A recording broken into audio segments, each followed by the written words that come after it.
Hello, in front of me I have REALME C71, and in this video I'm going to show you how to reset this phone.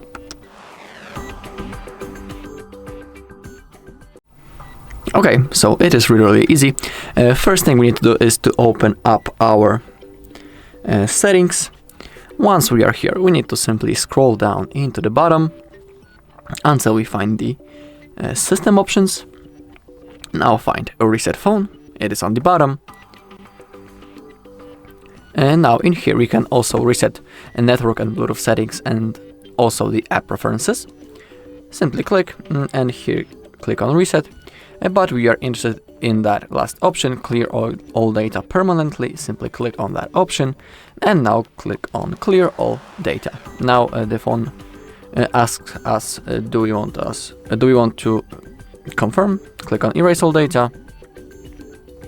Okay, now the device will be turned off, then turn on again, and the next thing we need to do is to set up our device.